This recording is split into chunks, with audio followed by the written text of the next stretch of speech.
anan.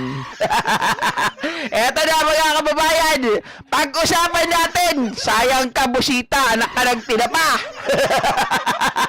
Bakit JP, ano nangyari kay Congressman Busita? Ito nga, mga kababayan, pagpapakahirap ang Quadcom, ang Committee on Public Accounts, diba, sa pag-iimbestiga dito kay Sara. Etong si Busita, papetiks-petiks lang. Ang sabi niya mga kababayan, eto mamaya, naaasar ako dito eh. Bitinin ko muna ng konti pero ulitin ko. Eto si Kong Busita, mga kababayan, isa po sa gusto ko talagang iboto. Ang problema, nagbago na ang isip ko. Bakit GP nagbago na ang isip mo? Aba, etong si Busita, talagang buwisit na. Akalain nyo yun, wala pala itong kwenta. Ayaw niyang ma-impeach si Sara, mga kababayan. Ito po ang kanyang sinabi. Ito, para lahat tayo aware at lahat tayo malaman natin kung ano ang mga pagkatao ng mga senador na iboboto natin. Kala natin okay, yun pala. Nako po, may nakatago rin palang lihim. Sabi rito, sabihin nating ma-impeach nga si BP, Sara Duterte. Ano ang magiging benepisyo ng taong bayan? Meron pa yan, mga kababayan, may pahabol pa. Anong pahabol? Hindi Congressman Busita. Ito po, binanggit niya pa. Sabi niya dito, may investigasyon na tayo in aid of legislation. Ano ang gagawin? Ano? Sabi niya ganon, mali. Ang dapat nating gawin ay gumawa ng batas para maiayos ito. Hindi impeachment. Hindi ito magiging solusyon. Mas lalong magkahati-hati ang bansa. Teka! Busita! Ano yan? Gagawa lang tayo ng gagawa ng batas. Oh, sorry naman, hindi pala ako hindi po ako legislator. Mali ka, GP. Dapat ano yan, Busita? Gagawa lang kayo ng gagawa ng batas, pero hindi nyo ipapatupad ang batas. Diba? Sabi niya kasi, bakit ganyan yung sinasabi mo, GP? Una, mga ka-GP Natics. Pag sinabing may investigasyon na tayo in aid of legislation, ang dapat daw gumawa ng batas para may ayos ito. Teka, di ba kaya nga kayo naging legislator para gumawa ng batas? At yung batas dapat ipatupad. Since may existing ng batas, di ba dapat no one is above the law? Hindi pwedeng imbestiga lang ng imbestiga. Ganun tayo gusto mangyari nitong ni Congressman Busita. Imbestigahan lang, pag nalaman mo, gumawa ng batas, out of the hearing, out of it, pero paligtasin mo si Sara. Diba, Jean Calonia, buti na lang nalaman ng maaga, ayaw namin sa'yo, Busita, sayang ka, buisit ka. Sorry ko, alam mo, ito si Congressman Busita, no nag-viral tayo, sa kanya, umabot ata ng 300,000 yung video niya, na sinabi niya noon, ayaw niya sa sistema ng, sistema nung pagpatay, di ba? Nung EJK. Hinangaan ko siya doon. Pinaviral ko yung video niya. Pero ngayon, ba-viral ka ulit. Pero baliktad naman. Hindi ka na ngayon iboboto ng tao. Ang lakas mo pa nun mag-reply sa mga comment ko Pati doon sa natin mga kababayan, sa video natin, nagko-comment. Etong si Congressman Busita ngayon, makapag-comment ka pa kaya? Hindi mo ba mali yung sinasabi niya? May investigasyon na tayo in aid of legislation. Ang dapat natin gawin, gumawa ng batas para maayos ito, hindi impeachment. Sabi niya kasi, mga kababayan, ano daw ang magagawa o ano ang benepisyo ng impeachment sa taong bayan? Diba? Taong bayan ang may gusto. Nakalagay sa batas, mandato nyo rin na aktuhan, di sana paalisin nyo na lang yun. Alisin nyo na yan sa constitution natin. Diba? Ano to, mga kababayan? Ganito ba ka-impluensya ang mga Duterte? At talagang pag DDS no tanga. Pag DDS talaga, Matik! Mga kababayan, yung pagiging matalino, nagiging bobo. Yung pagiging mabait, nagiging arogante. Yung pagiging DDS nila ay nakapagdudulot sa kanila ng parang taong wala na sa sarili, mga buang.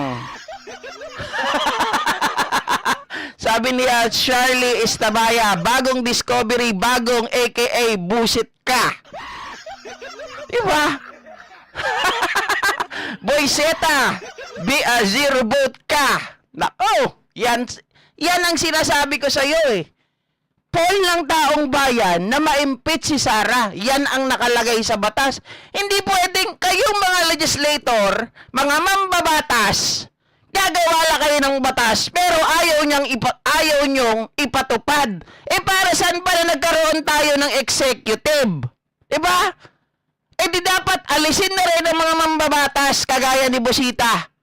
Mga kababayan, kung ayaw nyo na ipatupad ang batas, gagawa kayo ng batas. Ang gagawin nyo lang, yung batas na yan, ay implemented lang sa maliliit na tao, hindi pwede sa malalaking politiko? Anak ka ng tinapabusit ka. Di ba nakakabuisit talaga eh. Ewan ko ba mga kababayan, masyado na ako nadadala sa mga politiko na to. Hindi naman ako yung palamurang tao, no? Pero nakakainis. Ibinoto sila ng taong bayan.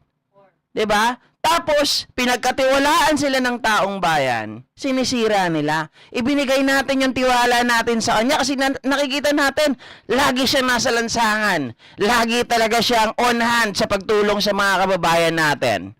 Pero ang problema, mga ka-GP Natics, pag malaking tao na gaya ng mga Duterte, parang untouchable para sa kanila. They can do anything to implement yung law na ginagawa nila. So, magiging useless po yung mga mambabatas na gumagawa ng batas kung ayaw ipatupad sa lahat. Di ba dapat merong equal na pagtingin sa batas, maliit man o mayaman, malaki man o di ba? O mahirap mayaman, maliit malaki, dapat sinusunod ang batas. Hindi naman pwede yung kagaya ng binabanggit dito ni Busita, mga ka-GP Natics. Di ba? Ulitin ko, yung binabanggit niya po dito, wala daw benepisyo sa taong bayan. Teka, taong bayan ang ninanakawan. Tapos walang benepisyo sa taong bayan, Busita? Di ba? Unang-una, bibigyan kita ng mga dahilan kung bakit may benepisyo sa taong bayan. Una, pag naging accountable na impeach si BP Sara, magiging precedence yan. Magiging jurisprudence na rin. Okay? Ibig sabihin, mga kababayan, matatakot na yung mga ganid, mga magnanakaw na politiko, lalong-lalo na yung mga impeachable official na gumawa ng kalokohan dahil may batas na hahanap, hahagilap at magkakaso sa kanila. Diba? Pangalawang dahilan kung bakit kailangan ma-impeach si Sara at ito ay may benepisyo sa taong bayan. Pera natin ang ninanakaw. Taong bayan, tax ng taong bayan ang kinukurakot. Siyempre, ang unang dahilan, pangalawa pala, sorry naman. Diba? Mga ka-GP Natics, ano ba ang benepisyo? Siyempre, yung pinapasahod natin sa mga tao na yan, sa mga official na yan, kapag ito ay nagagamit ng tama, natutulungan ang taong bayan. Pero, kapag ito ay hindi ginagamit ng tama, nilalagay sa bulsa, hindi yan nakakatulong sa taong bayan. 'Di ba? Kasi sila lang ang nakikinabang. Tapos gusto mo, Busita, na pagbigyan si BP Sara, na ang gagawin nyo dyan sa Senado, sa Kongreso, gumawa ng batas. Gagawa kayo ng batas kung ayaw nyo naman ipatupad. Nonsense yung paggawa nyo ng batas. Hindi mo ba, Mami Piar, Kabsat? Bising nyo, Ana, Etelyn Solis. Ma'am Gloria Kobayashi, huwag nang iboto si Buisita. Emil Bautista, umaasa ng boto sa Mindanao yan. Anak ng wala ba siyang tiwala sa sarili niya? Ha? Nandito na nga tayo eh. Nandito na tayo, vlogger. Mga kababayan. Pinopromote natin siya, di ba? Hindi niya kailangan, Ma'am BMB Rebiton, na magpaka-tuta, na mamangka sa dalawang ilog. Wala na. Magsisiman siya, magmimistulang bato siya. Sabi ni Adoracion Tigolo, wala sigurong milyones yan para makatakbo ng senador. Alam nyo, sa totoo lang si Congressman Buisita, hinangaan ko na tao yan Diba? In fact, mga kababayan, gusto ko ng tawagan yan. Diba? Para ipagmalaki siya. Pero ngayon, hindi ko na siya ipagmamalaki. Pagmamaliit ko na siya. Sabi ni BMB Rebiton, tinuta na siya ni Lustay. Sayang. Diba? Buti alam na natin na DDS sa Buisita, hindi kita iboboto kahit sa ang pwesto. Sabi ni Romel Kulites. Sabi ni Ma'am Leticia, noon ayaw niya sa mga Duterte kasi may kalabisan sa mga ginagawa nila, lalo na sa EJK. Artista rin pala itong si Buisita, hindi lang artista. 'Di ba? Hindi lang artista, Ma'am Leticia. Siya ay isa ring tawag doon, hunyango. 'Di ba? Hindi lang artista. Hunyango pa, nagtatago saan? Bait-baitan. Hindi natin kailangan sobrang anuhin si Buisita. Pero, mga ka-GP Natics, huwag mong pangunahan ng taong bayan. Kung, alam mo, sana hindi ka na nagbigay ng statement. Pero maganda rin, para hindi kami mabudol.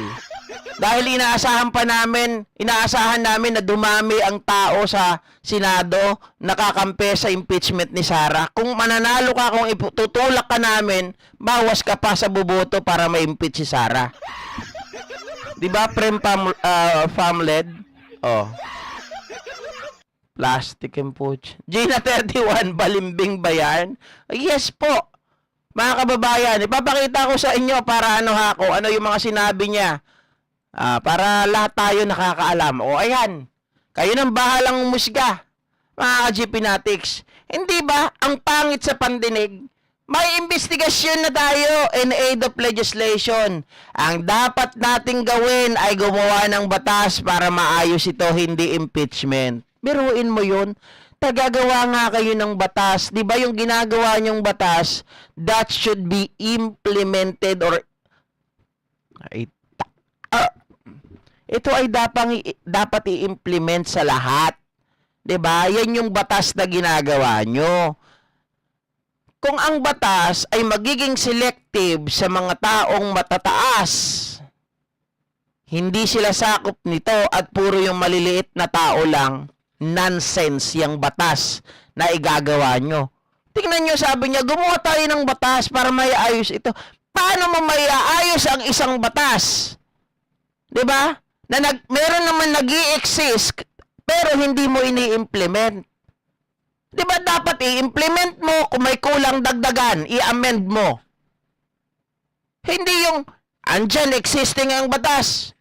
Nakalagay, it is your constitutional duty to act if there is or if there are impeachment complaint. Diba? You should and you must act on it. That is your duty, Bonifacio Buisita. Hindi lang para gumawa ng batas. Diba? Tama naman yon, gumawa kayo ng batas. Pero dapat urge din kayo na ito ay ipatupad. Hindi yung display lang pala ang batas para sa inyo. Gagawa kayo ng batas. Tapos yung lumalabag sa batas na matataas na opisyal gusto nyo palampasin, Anong ibig mong sabihin sa maliliit na tao? Sa kagaya lang namin na walang boses dito implemented? Aba, busita. Naluloko ka na ata, buisit ka. Diba? Ang ganda pa naman ng ano mo, sir. Sir Bonifacio, atapang atao. Yun pala. Atakbo atulin. Ah. Matagal na kasing DDS yan si Busita tapos bumalik pa pala, ayop na yan. Oh, sabi ni Ma'am Rebetol. Ay, tama ba? Ma'am. Oh. Sabi ni Kia Tia, Maka Duterte pala yung si Boni Busita, langya ka, budol ka din pala. Busit ka. Ma'am Ilocanan ka na, salamat po sa pag-renew ng membership. Ayun, 6 months PBBM supporter. 'Di ba? G Pinatic supporter si Ma'am Ilocanan ka na. Joseph Gonzales. Ay, nako, lagyan natin ng ano si ano. Kasi 6 months na 'yan si Ma'am Ilocanan ka na. Kaya lang guys wait lang. Medyo ako busit talaga ako ay bisita. Busita talaga. Literal. Yan.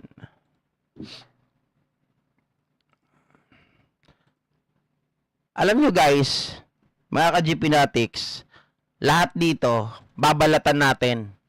Ayaw ko na magkaroon tayo dito ng mga selective. Kahit gusto ko pa yan, kapag nakitaan ko ng pagkampi sa mga Duterte, lahat yan, ibibigay ko sa inyo ang 100% na balita.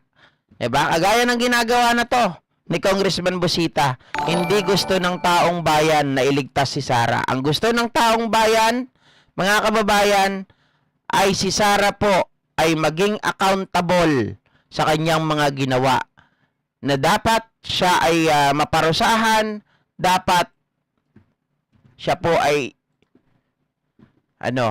makulong, at syempre ito ay makita ng taong bayan, hindi pwede na paligtasin. Di ba ni Riza Antonio? Busita. Just a duck. Buti na lang, Boss Busita, pinakita mo ang kulay mo habang wala pang botohan. Sorry, boss. X ka na, Boss Busita. Di ka na namin iboboto. Tama yan. Di ba? Ma'am Correa Leg, kahit ako, isa yan sa top 5 ko eh. Di ba sabi ko nga sa inyo, Abalos, Erwin, kaya lang si Erwin nag 50-50 sa akin eh. So ngayon, Abalos, Tito Soto, Manny Pacquiao, sino pa ba? Parang may nakalimutan ako. 4 tong alam ko meron na ako eh.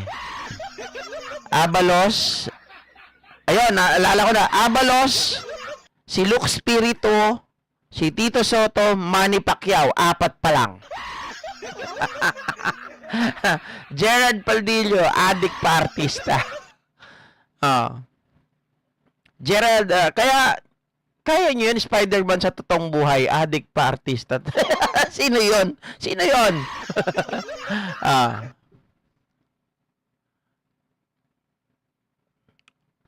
Sabi ni Rebitan, 3 lang daw ang iboboto niya sa kasama sa lineup ni PBBM. Sino yung mga yan?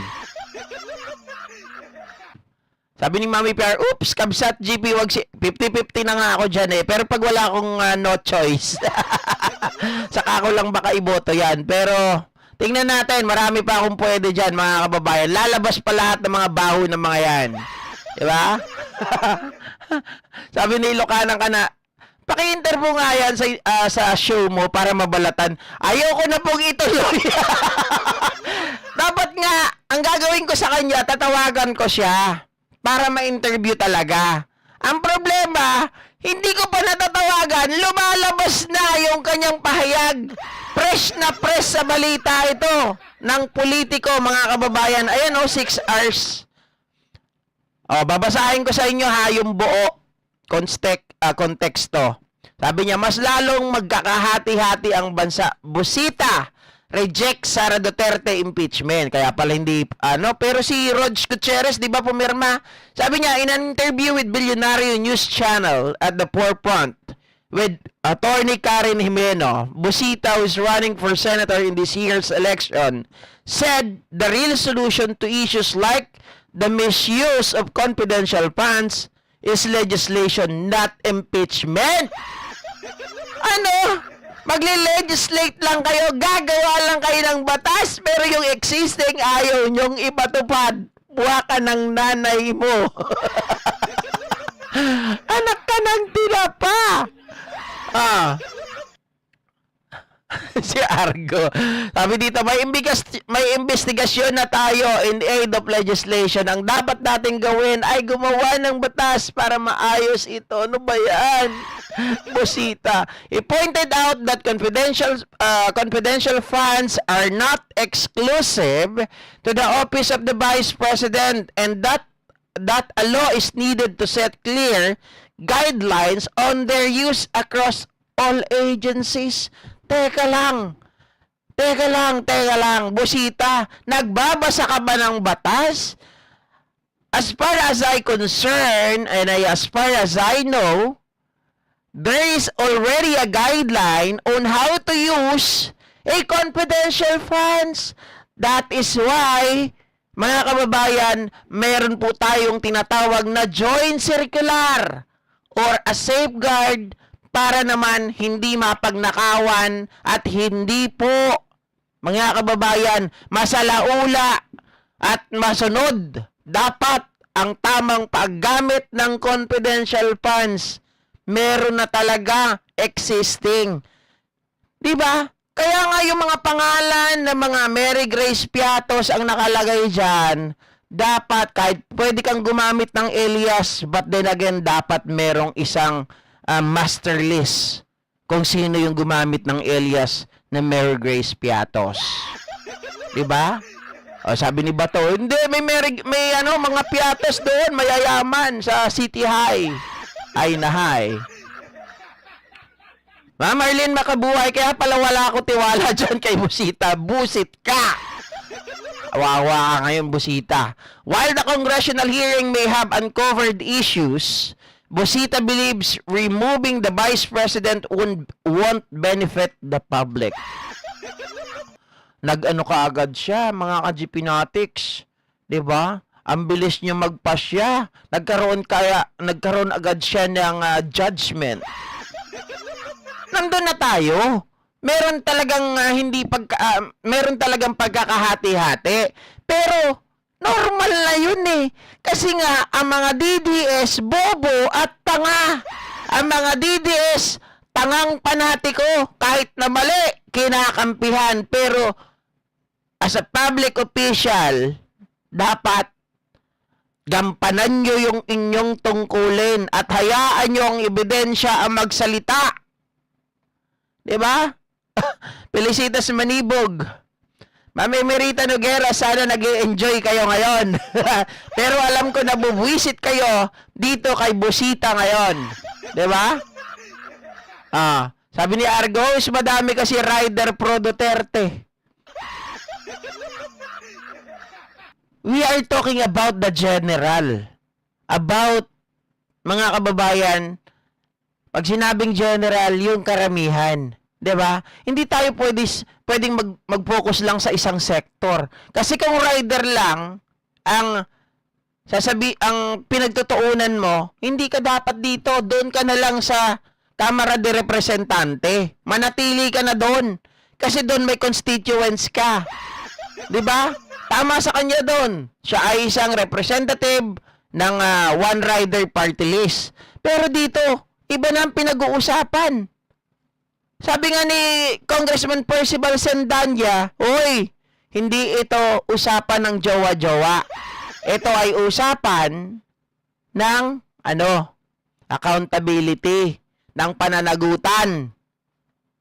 Busita, please lang sir. Baka nagugulumihanan ka pala, pwede pa. Pero tingin ko hindi ka na mababago dito sa mga nanonood ngayon. Yung nanonood dito 800 plus minus ka na kaagad. Diba? RF mini sounds. Imbes na dadami, Ma'am Eva Narita, ang boboto kay Busita ay nabusit sa kanya. Boss Tantan, Busita, wag iboto yan. Tao ni Digong. Sinabi ni Rebiton, mas masakit yung walang jowa. Ma'am Etilin Solis, shoutout po. Bicol Channel, bakit ang BBM hindi magnanakaw? Ako naman, Bicol Channel, ano ba to? Patanong ba to? At I think patanong ito, na wala lang question mark. Ayoko naman silang sabihin na hindi magnanakaw ang mga nakaupo, ang mga BBM, 'di ba? Kasi wala naman akong katibayan eh. What I'm pointing out is, mga kababayan, magbintang tayo sa mga bagay na meron tayong katibayan. 'Di ba? Pero hindi ako magsasalita ng tapos diyan. Sabi ni Barako Vlog, nasaan na ang pangako ni BBM kahit isa walang natupad? Ano ba yung pangako? Sabihin mo nga, Barako! Baka Barako ka lang, Barako eh. Ipabarako kita sa kanila, bahala ka. Diba? Oh, anyway, mga kababayan, at least nabalatan na natin si Busita na wala palang kwenta. Sorry sir ha, nagpapakatotoo lang kami dito. Ang taong bayan po ay may benepisyo kapag si Sara ay napa-impeach. Kasi ang isang may kasalanan, dapat po managot sa batas. Ang isang taong may kasalanan, dapat po hindi tularan. At yun po yung mga bagay na gusto naming makuha para hindi po gayahin. Kasi pag palalagpasin, marami po ang gagaya. Dahil kapag ito po ay pinagbigyan, yan po ay mananamantala. Kaya ang nararapat, ibigay ang hatol ng taong bayan at tayo po ay manandigan ng naaayon po sa ebidensya, hindi po ng sarili nyong pananaw. Yung pananaw ninyo baluktot, kaya dapat po itama. Diba? Mahirap po sir, naiboto namin kayo kasi hindi nyo po tinitingnan ang nakararami. Ang tinitingnan nyo lamang po yung isang maliit na porsyento ng mga Pilipino. Yun ay ang kapakanan ng mga Duterte. Diba? Na hindi po dapat. Kasi meron na pong existing na batas. Gusto nyo gumawa pa ng... Pwede naman. Yung existing na batas, ang gawin doon, amyendahan. Pero since it is existing, dapat ang gawin dyan ipatupad. At since existing at may lumabag, dapat parusahan, sir. Diba? Hindi po pwedeng hindi magbe-benefit ang Pilipino. Mali yun. Ha? Sakaling kita sa baba eh. Naiinis ako sa'yo eh. Ha? Pinagmamalaki pa naman kita eh. Tapos ganyan ka? Ha? Alam mo, papasok ka pa sana sa top 12 eh. Ngayon wala na. Hindi ka napapasok sa top 12. Bagagaya ka na kay Senator Bato. Hindi sa inaaway ka namin, sir. Pero, yung ginagawa ko ngayon, medyo pang-aasar, pero po ito ay constructive criticism. Mali po yung pananaw na wala po kaming mapapala, na hindi kami magbibenepisyo. Hindi man kami yung next generation or yung next na mga politiko na gagawa ng hindi maganda. Diba? Dahil kapag hindi nyo po pinagbayad, hindi nyo po kinasuhan at hindi naging accountable si Sara Duterte, ano ang mangyayari? Magiging malakas ang loob ng mga politiko na magnakaw dahil sasabihin nila, untouchable naman kami. Kung si Sara nga hindi naparusahan, kami pa kaya?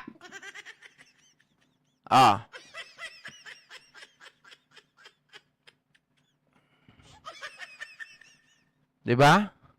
O, Gerald Pardillo, kung gusto mo ng gulo, kung gusto mo ng magpasabog, di puntahan mo sila sa Malacanang, Gerald Pardillo.